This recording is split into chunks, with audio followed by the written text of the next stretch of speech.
નમસ્કાર રામ રામ મિત્રો આપણે જે થરાદ જે વાવ થરાદ જિલ્લાની અંદર જે ડેડવા ગામની અંદર જે ઘટના બની છે, એક યુવકની ઉપર જે અમાનવીય જે કૃત્ય જે કરવામાં આવ્યું છે એને લઈને જે પ્રેમ પ્રકરણને જે આખો મુદ્દો હતો એને લઈને જે પોલીસ ફરિયાદ પણ નોંધાઈ છે, એની અંદર આપણે આજે વિસ્તૃતથી વાતચીત કરવાના છીએ। તો મિત્રો તમે ચેનલની અંદર સૌપ્રથમ નવા આવ્યા હોય તો ચેનલને સબસ્ક્રાઈબ કરી દેજો અને વિડીયોની અંદર અંત સુધી બન્યા રહેજો। તો મિત્રો આપણે જે વાતચીત કરીએ તો જે એક મૈત્રી કરાર થયો હતો જે ડેડવા ગામનો જે થરાદ તાલુકાના ડેડવા ગામનો યુવક હતો અને ડેડુડી ગામના બાજુના જ ગામની છોકરી હતી જે યુવતી હતી, એમના બંને વચ્ચે છેલ્લા 3 વર્ષથી પ્રેમ સંબંધ હતો, પણ યુવતીના અન્ય જગ્યાએ લગ્ન કરેલા હતા અને એ યુવતીને એ જગ્યાએ જવું નહોતું એ છોકરીને, અને જે ડેડવા ગામના યુવકને જે પ્રેમ કરતી હતી એ પ્રેમ લગ્ન કરતી હતી તો જે અગાઉ થોડા ટાઈમ અગાઉ જે એ ઘરેથી ભાગી જાય છે અને ભાગીને ગયા પછી જે રાજસ્થાન સૌપ્રથમ જાય છે ને ત્યાં જઈને એ મૈત્રી કરાર કરી લે છે। જે મૈત્રી કરારની અંદર જે કોઈ પણ છોકરો કે છોકરી લગ્ન કરેલા હોય પણ મૈત્રી કરારની અંદર સાથે રહી શકતા હોય છે। જે રાજસ્થાનની અંદર જે થોડા ટાઈમ એ રહ્યા પછી જે અમદાવાદ ખાતે જાય છે અને અમદાવાદ ખાતે જાય છે ત્યારે જે અમદાવાદ વટવા વિસ્તારની અંદર જે એક ભાડાના રૂમ રાખીને લોકો રહેતા હોય છે, અને જ્યારે પરિવારજનને જે છોકરીના પરિવારજનને ખબર પડતી હોય છે કે આ બંને લોકો જે અમદાવાદની અંદર રૂમ રાખીને રહે છે તો આ લોકો જે ત્યાં મજૂરી કામ કરીને એમનું ગુજરાન ચલાવતા હતા અને જે એક સ્પેશિયલ એમને જે ભાડાની રૂમ રાખીને ત્યાં રહેતા હતા અમદાવાદ મુકામે। જ્યારે જે યુવતીના પરિવારજનોને જે ખબર પડી કે આ લોકો અહીંયા ભાડાના મકાનમાં રહે છે એ ટાઈમે એ લોકો ત્યાં અમદાવાદ જાય છે અને અમદાવાદ ગયા પછી જે એ લોકો રૂમમાં હોય છે રૂમનો દરવાજો બંધ કરી નાખવામાં આવે છે, પણ એ દરવાજો તોડીને અંદર જાય છે। અંદર ગયા પછી જે બંનેને અહીંયા ખાસી ઘણી બધી બોલાચાલી બધા વચ્ચે થાય છે અને એ યુવકને એ લોકો જે પરિવારના જનના લોકો છે એ યુવકને ધમકાવે છે અને ગાળાગાળી કરે છે, એ પ્રકારનું જે અહીંયા જે આખો મામલો બને છે અમદાવાદની અંદર। એના પછી યુવક અને યુવતી બંનેને ત્યાંથી અપહરણ કરી અમદાવાદથી અહીંયા લાવવામાં આવે છે, જે પોતાના વિસ્તારની અંદર લાવવામાં આવે છે। અહીંયા લાવ્યા પછી જે યુવક હોય છે જે યુવકને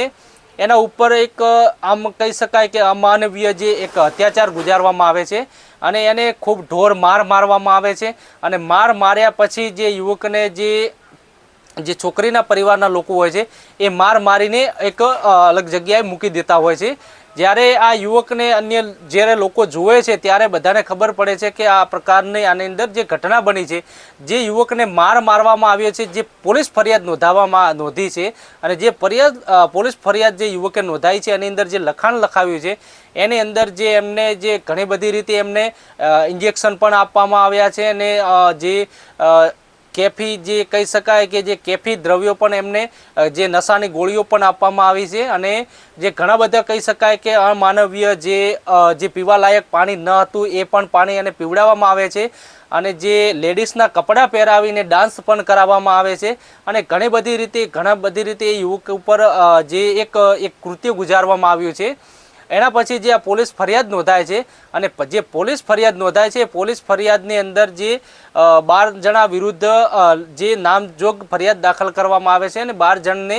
જે એમને ફરિયાદ દાખલ થાય છે, કુલ 24 જણા વિરુદ્ધ જે થરાદ મુકામે જે પોલીસ સ્ટેશનની અંદર જે ફરિયાદ નોંધાવવામાં આવી છે અને એના પછી પોલીસ દ્વારા સમગ્ર જે આ ઘટના બની છે એ ઘટનાની સમગ્ર વિસ્તૃતથી હાલ તપાસ ચાલી રહી છે અને જે આરોપીઓ છે એ આરોપીઓને આ પોલીસે પકડવા માટે જે ગતિમાન કર્યા છે। તો મિત્રો આપણે જે આ વાતચીત કરીએ જે આ ઘટના બની છે જે ડેડવા અને ડેડુડી ગામની આ ઘટના એક મૈત્રી કરારને લઈને બની છે, પણ મિત્રો આપણે વાતચીત કરવા જઈએ ખરેખર તો જે કોઈ પણ આ જે મૈત્રી કરારનો એક કાયદો હોય છે એ કોઈ પણ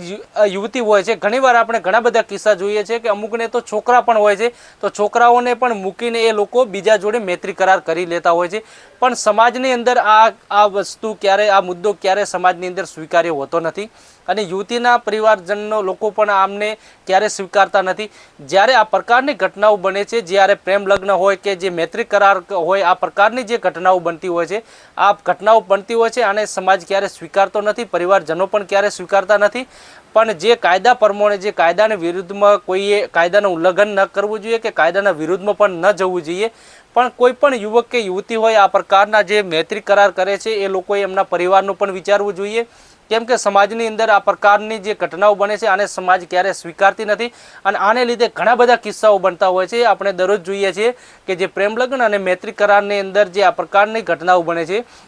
એના પછી ઘણા બધા નવા કિસ્સાઓ બનતા હોય છે. અને જે આ પ્રકારની આ જે ગુજરાતની અંદર જે સરકાર દ્વારા જે બદલાવ લાવવામાં આવ્યો હતો, જે મૈત્રી કરારને લઈને અને પ્રેમ લગ્નને લઈને જે કાયદો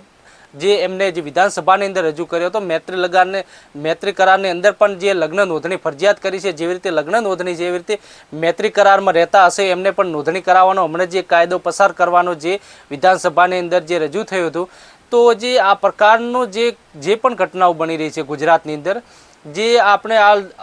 દરરોજ જોઈએ છે કે અવારનવાર આ પ્રકારની ખૂબ ઘટનાઓ બની રહી છે. તો આ પ્રકારની ઘટનાઓ ન બનવી જોઈએ અને કોઈ પણ દીકરો કે દીકરી હોય ઉતાવળમાં આવી કે કોઈ પરિવારજનના વિરુદ્ધમાં જઈને કે કોઈ પરિવારે નીચું જોવું પડે આ પ્રકારનું કામ ન કરવું જોઈએ. અને જે પણ લોકોએ કાયદાના વિરુદ્ધમાં જઈને આ જે કાર્ય કર્યું છે એ પણ યોગ્ય નથી. તો મિત્રો, તમને વિડીયો પસંદ આવે તો વિડીયોને લાઇક કરવાનું અને ચેનલને સબસ્ક્રાઈબ કરી અને કોમેન્ટની અંદર તમારી રાય બતાવવાનું ના ભૂલતા. નમસ્કાર, હવે મળીશું નેક્સ્ટ વિડીયોમાં.